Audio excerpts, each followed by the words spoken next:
격려의 박수를 받아야 될 만큼 이렇게 나이가 든 건 아닌데 힘이 없어 보여서 아마 격려 박수하라고 그러신 거죠. 아, 제가 사모님도 만나 뵙고 우리 이 목사님도 만나 뵙지만 오래전부터 성함만 듣고 있었는데 같이 교제하면서 꼭 이 교회를 와보고 싶었습니다. 네, 이 좋은 도시에 바다를 보니까 마음이 확 열리고 또 성도님들을 뵙고 나니까 졸리신 것 같아요. 그래서 제가 작은 목소리로 잘 주무실 수 있도록 마음이 건강해질 수 있도록 말씀을 나누도록 하겠습니다.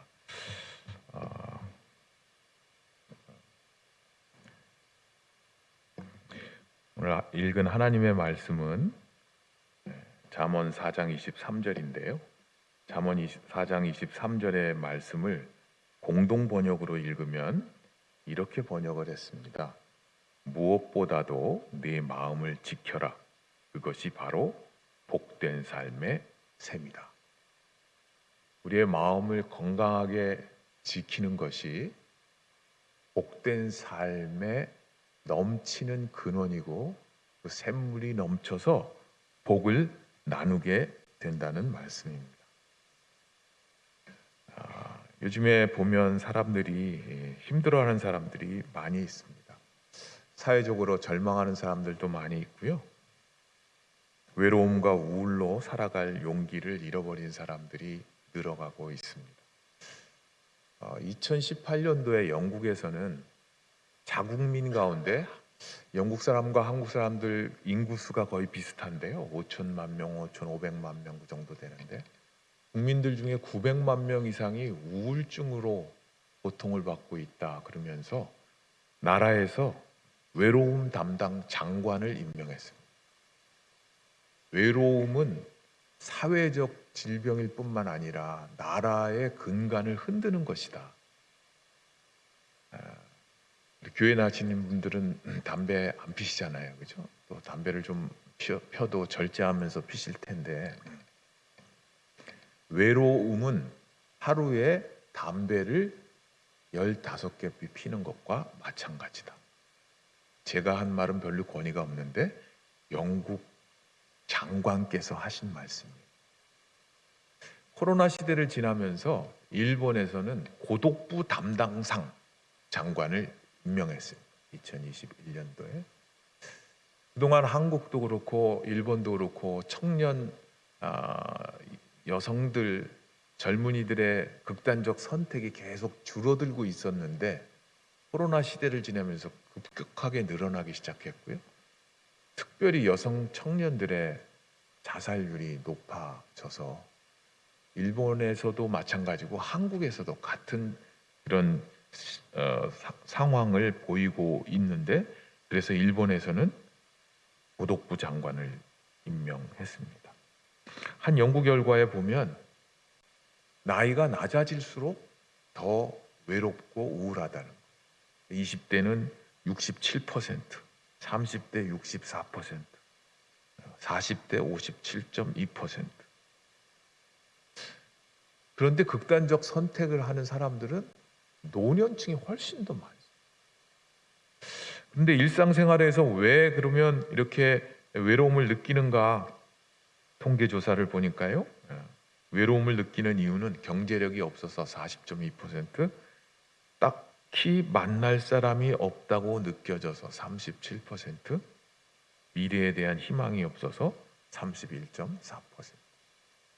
특별히 청년들은 경제적으로도 독립을 못하고 있고 결혼하고 싶고 결혼하려고 하는데 살 집도 없고 만날 인간도 없고 그래서 힘들어하고 그러다 보니까 미래가 점점 절망스럽고 희망이 없고 한 통계에 보면 우리나라 성인 4명 중에 1명은 외로움 가운데 살고 있다. 그런 내용이 있습니다. 제가 한 번은 대학 근처에서 서울에 있는 한 대학 근처에서 가족들과 함께 저녁 식사를 하고 커피를 한 잔 사가지고 이렇게 횡단보도에서 길을 건너려고 이렇게 서 있었어요. 저쪽에서 한 청년이 저한테 이렇게 다가왔어요. 그러면서 제가 들고 있는 커피를 유심히 보는 거예요. 그래서 제가 좀 쫄아가지고 이렇게 청년 커피 드실라오? 제가 그랬어요. 그랬더니 이 청년이 아저씨 커피 얼마예요? 그렇게 물었어요. 그러더니 이게 하나님의 품 안이라고 했는데 제 품 안에 탁 안기는 거예요. 처음 보는 남자입니다. 예, 남자예요. 제 품에 안기는 거예요. 그러더니 이렇게 얘기했어요. 아저씨, 아니 삼촌, 저기 지나가는 사람들 보세요. 다 쌍쌍인데 왜 나만 혼자예요? 처음 보는 사람한테 제가 얼마나 상담적으로 생기고 목사같이 생겼으면 말을 안 해서 그렇지 사람들이 다 외로운 거예요. 남이 행복해 보이는 모습 보면 참 저 사람들은 행복하게 사는구나. 그게 아니고 근데 나는 왜 혼자일까? 이렇게 생각하는 거예요. 시련에서 아프고 혼자여서 슬프고 아무도 알아주지 않아서 우울하고 사업이 안 돼서 괴롭고 자녀들이 사고 쳐서 살기 싫고 부모님이 편찮으셔서 안타깝고 아무도 명절이 됐는데 찾아오는 사람이 없어서 외롭고 그리고 점점 혼자 사는 사람들은 늘어나서 우리나라 국민의 33.4%가 2021년도 통계에 보면 1인 가구. 그래서 할 수 없이 반려동물을 키워요. 반려동물은 가족이다. 75.3%가 그렇게 생각하고요. 함께 살고 있기 때문에 가족이다. 45.2%. 반려동물로 인해서 정서적 안정을 취할 수 있어서 37.4%, 사람에게서 느끼는 외로움을 달랠 수 있어서 15.7%. 반려동물하고 옷도 똑같이 입고 가족 사진 찍고요. 반려동물 돌 사진도 찍어주고요. 최근에 결혼식에 다녀온 제 제자는 조카 결혼식에 갔는데 신랑 입장, 신부 입장, 부모님 입장 다 하고 난 다음에 반려동물 입장. 그래갖고 개가 들어오더래. 근데 개가 옆으로 빠져 안 나가고요. 똑바로 이렇게. 얼마나 훈련을 시켰을까. 외로운 거예요. 사람들이 말은 안 하는데 다 외로워요. 혼자 살면서 외로울 뿐만 아니라 같이 사는데 말이 안 통해서 외로워. 차라리 혼자 사는 게 낫겠다 이렇게 생각하는 사람들도 있습니다. 그래서 마음이 외롭고 주위를 보면 상대적 박탈감을 느끼고 미래를 보면 암울하고 이 땅에서 살아가는 게 점점 힘들어져서 마음 건강을 유지하는 것이 결코 쉽지가 않습니다. 그래서 예수님을 믿는다고 하는 성도들 가운데도 45% 이상이 외로움 가운데 지내고 있다. 그렇게 얘기를 합니다.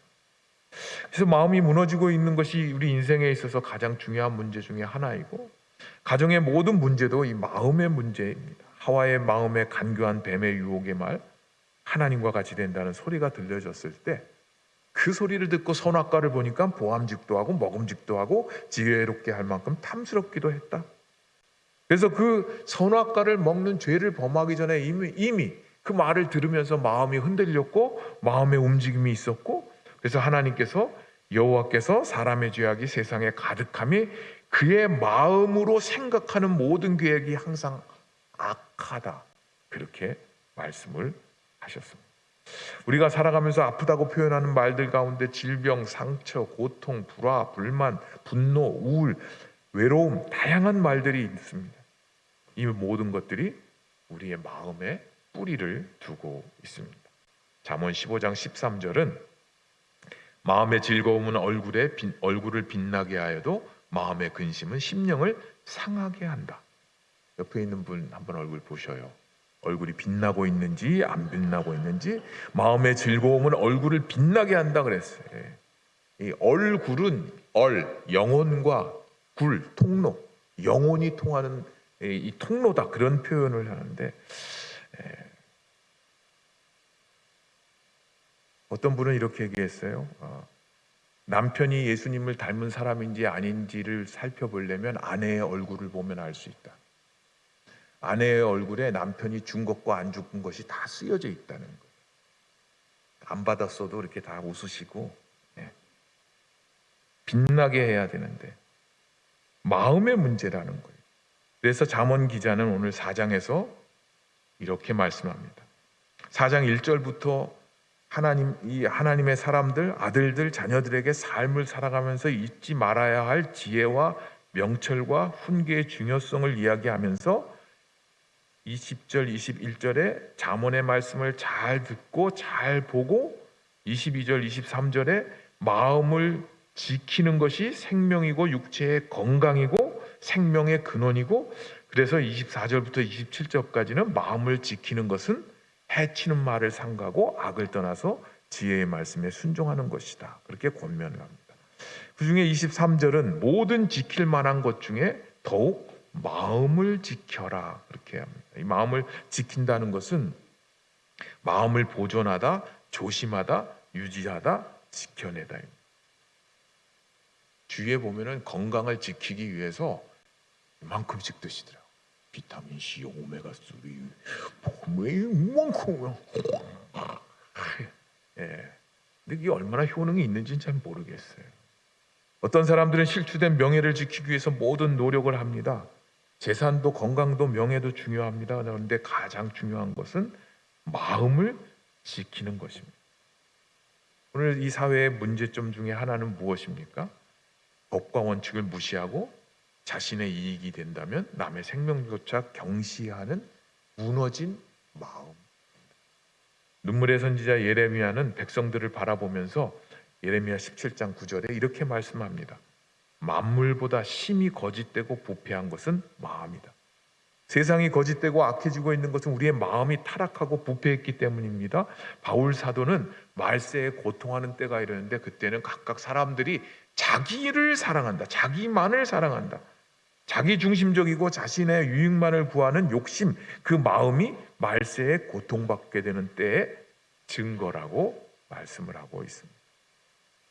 그래서 우리는 공고합니다.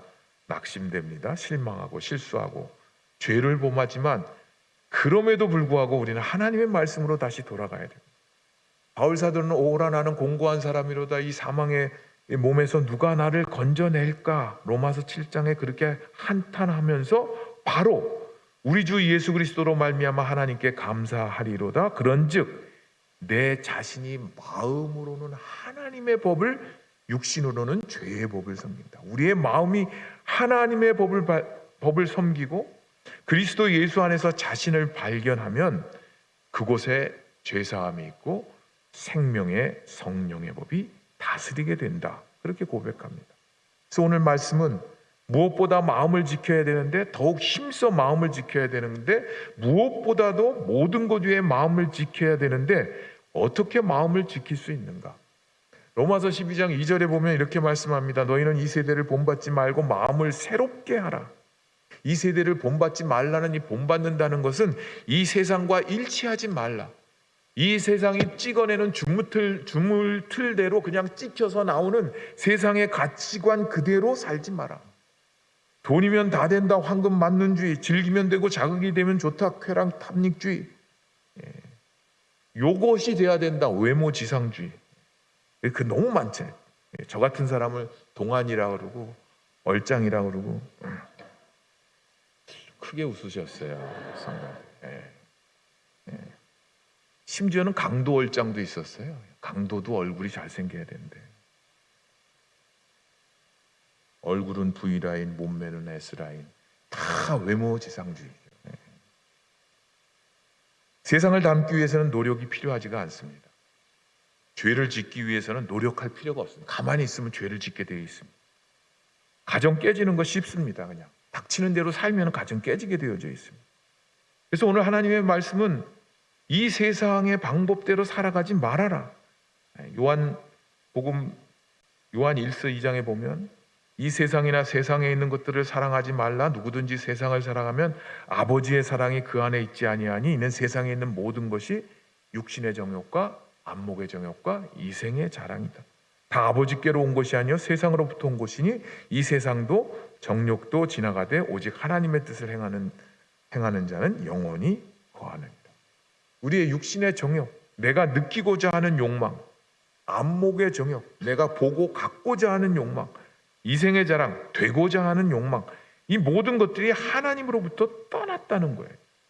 하나님으로부터 떠난 것들, 그것을 추구하다 보면 하나님 사랑하는 것이 아니고 세상을 사랑하는 것이다.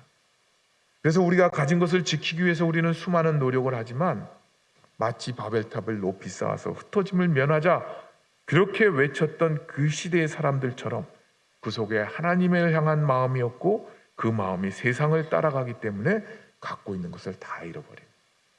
우리가 부르는 찬양 가운데 세상 풍조는 나날이 갈리어도 나는 내 믿음 지키겠다.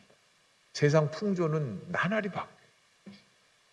저희가 자랄 때는 애 조금 낳자고 계속 그랬어요.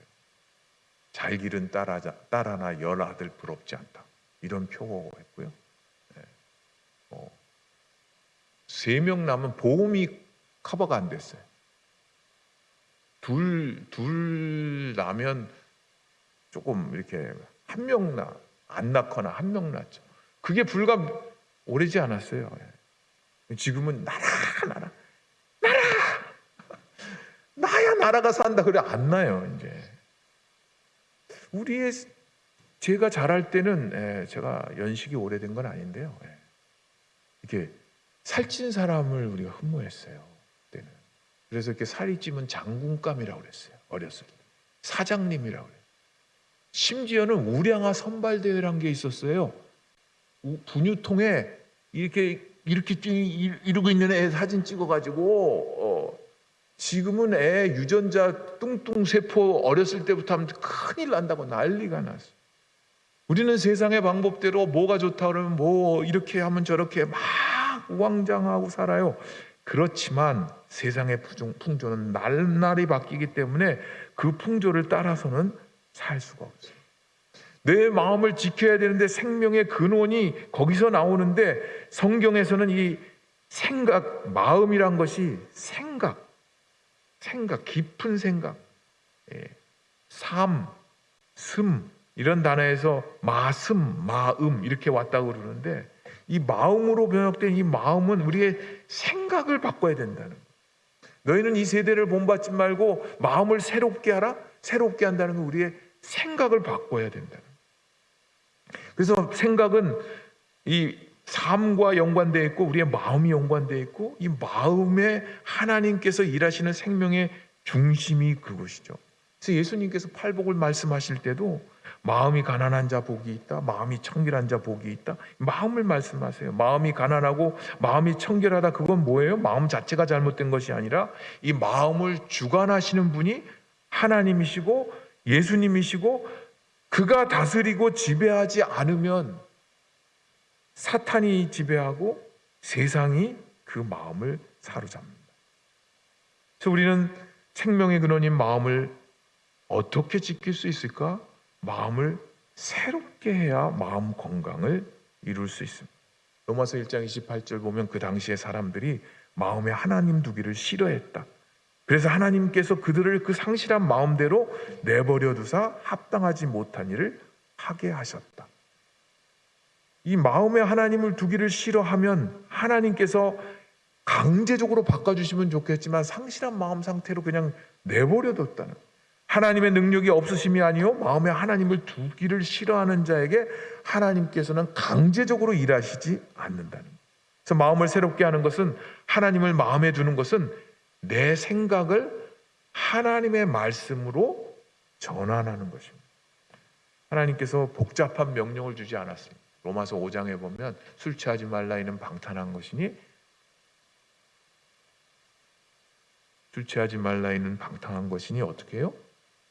다만 성령의 충만을 받으라. 술에 안 취하면 된다는 명령이구나, 이렇게 잘못 적용하는 분들이 있어요. 술에 취하면 술에 의해서 지배당하고 통제받고 이끌려지듯이, 성령의 충만을 받는 사람은 성령이 다스리시고 성령이 그 마음을 주관하시고 성령께서 인도하신다는. 성령의 충만함을 받으면 하나님과의 관계가 회복되기만 하면 그 다음에 남편들아, 아내들아, 종들아, 상전들아, 자녀들아, 에베소서 5장의 16절부터 나오는 말씀입니다. 남편이 바뀌고 아내가 바뀌고 자녀들이 바뀌고 또 부모들이 바뀐다는 거예요. 남편은 예수님께서 교회를 위해 희생하시고 자신을 주셨듯이 아내를 사랑합니다. 아내는 교회가 죽게 하듯이 남편을 존중하고 자발적으로 권위를 인정해 줍니다. 자녀들은 부모를 공경합니다. 부모는 자녀들을 자신의 욕심이 아니라 주의 교양과 훈계로 가르칩니다. 거기에는 다른 조건이 없습니다. 그래서 우리의 마음의 건강을 유지하는 것은 우리의 생각을 하나님의 생각으로, 하나님의 말씀으로 전환하는 것인데, 그 생각의 변화가 어디서 일어나는가? 오늘 말씀에 보면 마음을 지키라, 생명의 근원이 거기에서 난다. 24절 안 읽었습니다만 24절을 읽으면 구부러진 말을 내 입에서 버리며 삐뚤어진 말을 내 입술에서 멀리 하라. 내 눈은 바로 보며 내 눈꺼풀은 내 앞을 곱게 살펴 내 발이 행할 길을 평탄하게 하며 내 모든 길을 든든히 하라. 좌로나 우로나 치우치지 말고 내 발을 악에서 떠나게 하라. 마음을 바꾸는 것은 우리의 생각을 전환하는 건데, 우리의 마음과 생각을 하나님의 말씀에 하나님께 시선을 고정하는 건데, 그 말씀에 시선을 고정하게 되면 무엇이 바뀌냐 하면 우리의 마음의 변화는 구부러진 말, 삐뚤어진 말, 딴 사람을 넘어지게 하는 말, 상처 주는 말, 자기 자신을 저주하는 말, 이런 말들이 바뀐다는 거예요. 어떤 사람은 이렇게 표현했습니다. 말은 마알이다. 말의 알맹이다. 그렇게 표현합니다. 말을 늘려서 하면 마알인데 말의 알갱이다. 민수기 14장 26절부터 28절 말씀을 보면 아주 충격적인 말씀이 있습니다. 하는 말대로 내가 너희에게 그렇게 행하겠다. 여호와께서 모세와 아론에게 말씀하여 이르시되 나를 원망하는 이 악한 회중에게 내가 어느 때까지 참으랴. 이스라엘 자손이 나를 향하여 원망하는 바 그 원망하는 말을 내가 들었노라. 그들에게 이르기를 여호와의 말씀에 내 삶을 두고 맹세하노라. 너희 말이 내 귀에 들린 대로 내가 너희에게 행하리라. 불평하잖아요. 원망하잖아요. 그 원망의 말이 내게로 그대로 돌아온다. 예수님께서는 성령의 역사를 거부하는 자들을 향하여서 독사의 자식들아 너희는 악하니 어떻게 선한 말을 할 수 있느냐? 이는 마음에 가득한 것을 입으로 말한다. 우리 마음에 쌓여 있는 것이 입으로 나온다는 거예요. 마음에 쌓인 것이 밖으로 나오면 그것이 다시 우리 속으로 들어가서 그 쌓인 나쁜 마음을 강화시키고, 우리 입에서 좋은 말로 표현하면 그 마음도 변화가 된다는 거예요. 누가복음 6장 45절에도 주님께서는 선한 사람은 마음에 쌓은 선에서 선을 내고 악한 자는 그 쌓은 악에서 악을 내나니 이는 마음에 가득한 것을 입으로 말함이니라. 이렇게 말씀하셨습니다. 마태복음 5장 22절에 보면요, 무시무시한 말씀이 있어요. 나는 너희에게 이르노니 형제에게 노하는 자마다 심판을 받게 되고 형제를 대하여 라가라 하는 자는 공회에 잡혀가고 미련한 놈이라고 하는 자는 지옥불에 던진다. 여기서 핵심은 무엇을 했느냐가 아니라 누구에게 그렇게 말씀하셨느냐는 것입니다. 예수님께서 신적 권위를 가지고 지금 설포하시는 말씀은 살인을 꼭 해야 살인이 아니다. 말로 미련한 놈 이렇게 얘기하면 그게 살인죄라는 거예요. 무서워라. 근데 제일 많이 드러나는 데가 언제인지 아시죠? 모두가 평상시에는 잘 살다가도요, 운전대만 잡으면 무시무시한 분들이 있어요. 이란 그냥 아무도 듣는 사람 없으니까 말이 막 나와요. 그죠? 진짜 무서워요. 이런 돌대가리 살인죄라는, 생명 파괴라는 거예요. 진정 우리가 예수님의 마음을 품어서 그 마음을 지키는 사람이라면 그 마음을 지키는, 생명을 살리는 복된 샘의 근원은 우리가 뱉는 말부터 시작되는, 그 말을, 구부러진 말을 내 입에서 버리며 삐뚤어진 말을 내 입술에서 멀리하라. 사탄은 우리를 향해서 계속 시비를 걸어요. 내 몰골을 봐라. 내가 목사 같냐? 너를 봐라. 네가 교회 다니는 사람 같냐? 옆집에서 너를 보면 너를 성도라고 부르겠냐? 사탄은 그렇게 우리를 고발해. 성경에 보면 그는 처음부터 너희 아비 마귀는 처음부터 속이는 자라. 우리를 계속 속여. 그리고 뭐라고 말하냐면 너는 하나님의 사랑을 받을 존재가 못 된다. 너도 너 자신이 싫은데 어찌 하나님이 너를 사랑하겠냐? 그럴 때 뭐라고 말씀하실 수 있어요? 애한테 성질을 확 내요. 그리고 돌아서서 마음이 아파. 하나님, 애들한테 축복해주고 그래야 되는데 왜 내 입에서 이런 말이 나옵니까? 그럴 때 사탄이 그렇게 공격할 때 무엇으로 이길 수 있습니까? 너무 진지하게. 네.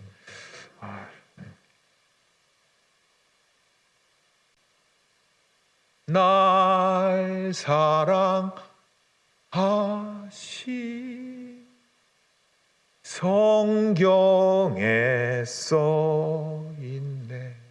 하나님은 우리를 부르실 때 우리가 선인이고 의인이어서가 아니고 로마서 5장 8절 우리가 죄인일 때, 악질 반동일 때, 애한테 성질내고 욕하고 화내고 그럴 때 내가 하나님 앞에 쓰임받고 괜찮아 보이고 조금 고치고서 수정하면 쓸만한 인간이기 때문에 우리를 부르신 것이 아니고 우리가 죄인일 때, 도저히 구제할 수 없는 그 인간일 때 그리스도께서 우리를 위하여 죽으심으로 하나님의 사랑을 확증하셨다. 사탄이 우리에 대해서 공격할 때 우리가 할 수 있는 말이 뭐예요? 성경에서 하나님께서 나를 사랑하신다고 했다. 내가 너를 사랑하였은즉 내가 사랑하는 것이 마땅하도다. 하나님께서 우리에게 요구하실 때에는 주지 않고 요구하시지 않아요. 이미 내가 너를 사랑했다 그래서 사랑하라 말씀하셔요. 내가 너를 1만 달란트 빚진 것을 내가 갚아줬으니 대신 지불했으니 너에게 조금 잘못한 100다나리온을 가서 용서하라. 이미 용서받았기 때문에 용서하라는 거예요. 이사야서 43장에 보면 내가 내 눈에 보배롭고 존귀하고 내가 너를 사랑한다. 하나님이 우리를 보실 때 보배롭고 존귀하게 보신다고 성경이 말씀하고 계시고 그 성경이 너를 사랑한다고 말씀하고 계시기 때문에 우리는 당당히 사탄에게 그래 나는 죄인이야 그렇지만 나를 위해서 주님께서 돌아가셨어. 하나님께서 나를 사랑하신데 그렇게 말씀을 해야 되는 것이죠. 여러분의 마음을 새해를 맞으면서 어떻게 새롭게 하고 건강하게 지키고 계십니까? 올 새해를 시작해서 많은 결심들을 하셨죠? 저의 전 모습을 못 보신 분들이 대부분이시기 때문에 제가 지금 얼마나 변했는지 모르지만 놀랄 준비하고 들으세요. 제가 1월 1일부터 오늘 2월 7일인가 8일인가 7kg 뺐어요. 여기만 복 받으세요. 리액션 아주 좋아요. 예, 그냥 조금 덜 먹고 이렇게 열심히 오늘 목사님이 노죽봉에다 내려놓고 유달산 올라가라고 잔인하대요. 그냥 저를 거기다 추운데 내팽개치고 가셨어요. 그 산길을 얼마나 헤맸는지 몰라요. 험하더라고요. 정상에서 줄이 막 줄이 몇 개가 있는지 몰라. 길을 잃어버려가지고 막 우리가 살 뺀다고 그러면 살 못 빼죠. 어떤 분이 담배를 끊기로 했대요. 그리고 아내한테 선언했대. 여보, 나 올해 담배 끊는다. 아내가 몇 번을 확인하더래. 정말 당신 담배 끊을 거야. 내가 요번에 담배 못 끊으면 개다 개. 근데 설날이 다가오기 전에 너무 땡기셔갖고 베란다 가서 몰래 한 대 피고 들어오신 거예요. 근데 냄새가 나잖아요. 그러니까 아내가 여보 담배 폈지? 그러니까 남편이 워워 했대요. 여기 접수가 안 되고 계세요 지금. 나는 개다. 워워워 했대요. 우리 마음에 결심을 해도 잘 안 돼요. 그래서 또 낙심해요. 그래서 제가 제 딸한테 얘기해서 야 작심 3일이래 했는데 3일에 한 번씩만 작심하면 되는 거야. 우리 세상에서 쓰는 말 가운데 하다 못하면 하다 그만두면 안 한만 못하다고 뻥이에요. 하다가 못하면 한 만큼 이익이에요. 우리의 삶에 우리 스스로를 얽어매는 수많은 말들이 있어요. 그런데 우리의 마음을 건강하게 지키려면 우리 몸뿐만 아니라 마음도 영도 건강하게 지켜야 되는데, 잠언 23장 7절에 보면 대저 그 마음의 생각이 어떠하면 그 위인도 그러하니. 우리의 마음의 생각을 바꿔야 돼. 내 생각은 아니라고 말해도 하나님께서 그렇게 말씀하시면 그렇게 해야 돼. 하나님의 약속은 얼마든지 그리스도 예수 안에서 예가 되나니, 그런즉 그리스도 안에서 우리가 아멘 함으로 하나님께 영광을 돌리게 된다. 하나님의 약속에 대해서 그리스도 안에서 예스가 된다는 거예요. 그래서 우리의 입술로 네, 나는 그 말씀에 동의합니다, 아멘입니다, 말로 할 때, 고백할 때 그것이 하나님의 영광이 된다. 고린도후서 1장 20절 말씀입니다. 생명의 근원인 마음을 지키려면 예수님의 마음을 본받아야 됩니다. 예수님의 마음은 빌립보서 2장 5절에 있죠. 너희 안에 이 마음을 품으라. 그리스도 예수의 마음이. 예수님의 마음을 묵상하면서 이제 다시 시작하면 되잖아요. 이번 주 설날이니까 아직 새해가 안 됐잖아요, 그죠? 다시 마음을 새롭게 하면 돼.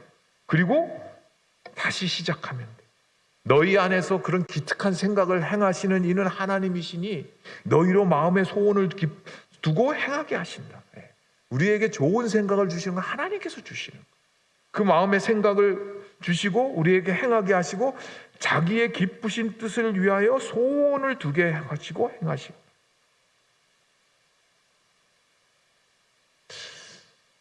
제가 좋아하는 유행가 가사 가운데, 유행가 가사 얘기해도 되나요? 또 너무 크게 얘기하시면 나중에 혼나요. 한국인이 좋아하는, 요즘에 코로나 때문에 이 노래방 안 가지만 노래방 열려 있을 때 한국 사람이 좋아하는 노래방 가요 1위에 올랐던 곡이 있어요. 할머니 할아버지들이 아주 좋아해요. 야야야, 요곡까지만. 내 나이가 어때서 사랑하기 딱 좋은 나이. 여러분 나이가 어떠십니까? 예수님 믿기 딱 좋은 나이. 여러분 나이가 어떠십니까? 새롭게 시작하기 딱 좋은 나이예요. 세워라 비켜라 내게 주신 건강으로 새로운 마음으로 시작할 수 있습니다. 신앙생활은 예수님의 마음을 내가 품고 있는지 살펴보는 것입니다. 나는 예스라고 말할 수 없는데 하나님께서 그렇게 말씀하시니 베드로 사도가 내가 깊은 데 가서 던지겠습니다, 당신이 말하니까. 내 경험은 깊은 데 가서 던지면 하나도 건질 수 없는데 당신이 말씀하시니까 내가 순종합니다. 성경은 약한 자, 미련한 자, 실력 없는 자라 할지라도 하나님께서 함께 하시고 하나님의 방식대로 하나님의 결과를 이루어내게 하시는데 하나님께서 우리를 사용하시면 됩니다. 그래서 우리는 마음을 새롭게 해야 됩니다. 제가 학교에서 학생들을 가르치는데 한 번은 제 연구실에 학생이 찾아왔어요. 제 지도 교수님이 항상 연구실 문을 열어놓고 거기에다가 뭐라고 썼냐면 영어로 오픈도어 시스템, 열려있는 문인데 언제든지 내 방문이 열려 있으면 들어와서 나한테 얘기해도 된다. 그래서 제가 저희 이 멘토 선생님의 모습을 본받아서 저도 제 방문을 늘 열어놓습니다. 열어놓는데 어떤 학생이 쑥 들어왔어요. 쑥 들어오더니 앉아 있는 거예요. 그래서 바쁘냐? 그랬더니 아니요. 할 말 있냐? 아니요. 그래? 그러면 냉장고에서 마실 거 하나 마셔. 나는 지금 강의 준비해야 되니까. 그리고 이제 강의를 준비하고 있어. 안 가. 5분이 지났는데 안 가요. 10분이 지났는데 안 가. 그래서 제가 또 물었어요. 혹시 할 말 있는 거 아니야? 그랬더니 아니에요. 그래? 그럼 계속 앉아 있어라. 15분이 됐는데도 안 가. 그래서 제가 멈추고 갔어요. 가서 할 말 있으면 얘기해봐. 그랬더니 교수님 미안하다고 한마디 해주세요. 그래서 제가 뚜껑이 확, 내가 얘를 상담을 한 게 수십 번이고 연애 상담한 게 얼마고, 내가 교수님 죄송해요 이 소리를 내가 들어야 될 것 같은데 나보고 미안하다는 얘기를 하라는 거예요. 그래서 제가 내가 아무리 생각해도 미안한 것을 알아야 미안하다고 그러지 않냐. 미안하다고 내가 한들 네가 하라고 그래서 내가 하면 그게 미안이 전달이 되겠냐? 나는 미안한 일을 너한테 한 적이 없으니까 가라. 그리고 내보냈어요. 그러고 나서 이제 마음이 아픈 거예요. 야, 너 목사 맞냐? 너 교수 맞냐? 학생이 와서 미안하다는 말 한마디 해달라는데 그거 거짓말이라도 하겠다. 그걸 못하냐? 목사가 돼가지고 상담 교수라는 인간이. 저같이 인격이 고매한 사람이 얼마나 고민했을까요? 거의 한 달을 고민. 전화를 걸고 야 미안하다. 그리고 끊을까? 문자로 미안해. 그걸 막 한 20개 찍어가지고 확 보낼까? 그랬는데도 그게 그렇게 힘든 거야. 근데 어느 날 학생 식당에 들어갔는데 그 학생이 이렇게 앉아있어 밥을 먹고 있는 거예요. 그래서 제가 용기를 내서 다가갔어요. 뒤에 가서 제가 미안해. 그러고 도망왔어요. 그때 이 학생이 막 뛰어오더니 제 뒤로 백허그를 했어요. 남학생이에요. 네. 저는 지금 생각해도 제가 미안한 게 없어요. 그 학생한테. 그렇지만 미안하다는 말 해달라는데 그 한마디를 못 해주. 근데 그 학생이 저 뒤를 딱 하면서 교수님 고마워요 그러고 갔어요.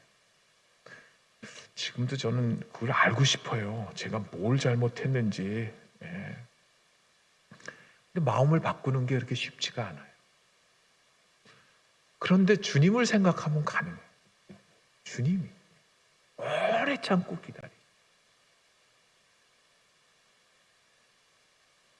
예수님은 자신을 부인하고 저주까지 한 가장 가까운 제자에게 배반당했을 때조차 그를 품고 예수님의 품 안에서 위로와 풍성함이 넘치는 교회. 예수님의 품 안에 그를 품었어요. 그리고 다시 사명을 줘요. 그리고 가서 내 양을 먹이라 말씀하셔요. 우리의 생각을, 마음을 새롭게 하는 것은 우리의 생각을 주님께 맞추는 것입니다. 주님의 말씀에 맞추는 것입니다. 우리의 시선을 주님께 고정하는 것입니다. 우리 주님이 어떻게 생각하실까? 우리 주님은 어떻게 바라보실까? 그러면 우리의 마음을 지켜서 우리의 마음에 생명나무가 자라는 복된 샘이 돼서 그것이 넘쳐나서 우리 가족들에게, 자녀들에게, 교우들에게 넘쳐나게. 우리 복음교회잖아요. 복음교회. 성경의 진수를 그대로 갖고 복음교회라는 이름을 쓰는 교회가 별로 없어요. 그래서 더 그 진가를 발휘할 수 있는 것이죠. 시편 84편 4절부터 7절까지 말씀을 보면 이렇게 말씀하고 있습니다. 주의 집에 사는 자들은 복이 있나니 그들이 항상 주를 찬송하리이다. 주께 힘을 얻고 그 마음에 시온에 데려가 있는 자는 복이 있나이다. 그들이 눈물 골짜기로 지나갈 때에 그곳에 많은 샘이 있을 것이며 이른 비가 복을 채워주나이다. 그들은 힘을 얻고 더 얻어 나아가 시온에서 하나님 앞에 각기 나타.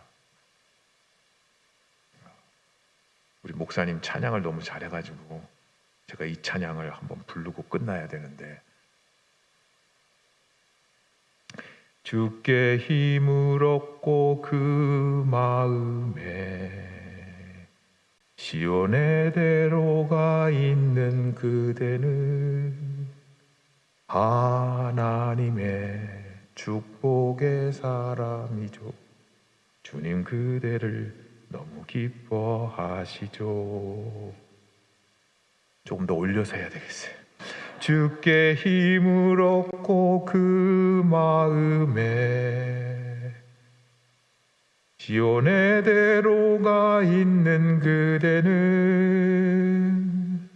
하나님의 축복의 사람이죠. 주의 집에 그대를 너무 기뻐하시죠. 그대 섬김은 아름다운 찬송, 이거 하려고 그랬는데, 그대 헌신은 향기로운 기도, 그대가 밟는 땅 어디에서라도 주님의 이름 높아질 거예요. 주께 힘을 얻고 그 마음에 시온의 대로가 있는 그대에게 하나님의 축복이 넘친다. 주께로부터 힘을 얻고 그 마음을 새롭게 해서 하나님의 허락하신 그 큰 길을 걸어가는 사람들에게 하나님의 축복, 생명의 복, 복된 샘, 복된 삶의 샘이 넘쳐나게 하시리라. 하나님의 말씀입니다. 올 한 해 살아가시면서 이 말씀 붙들고 승리하시는 여러분들 되시기를 바랍니다. 기도하겠습니다. 하나님, 마음이 무너질 때가 종종 있습니다. 하나님의 뜻이 무엇인지 혼돈될 때가 있습니다. 간절한 기도 제목을 붙들고 기도할 때 응답이 더뎌져서 눈물 나고 슬퍼질 때가 있습니다. 그러나 주님, 우리의 마음을 지켜내게 해주십시오. 생명의 근원인 우리의 마음, 우리의 생각이 주님을 향하게 하시고 주님께 시선을 고정하게 하시고 주님의 말씀에 아멘으로 순종함으로 우리의 마음을 통하여 우리의 생각의 변화를 통하여 하나님의 뜻이 이 땅에 이루어지고 복음교회를 통하여 이 지역사회에 주의 복음이 편만해지는 놀라운 역사가 일어나게 하여 주시옵소서. 예수님의 이름으로 기도합니다. 아멘.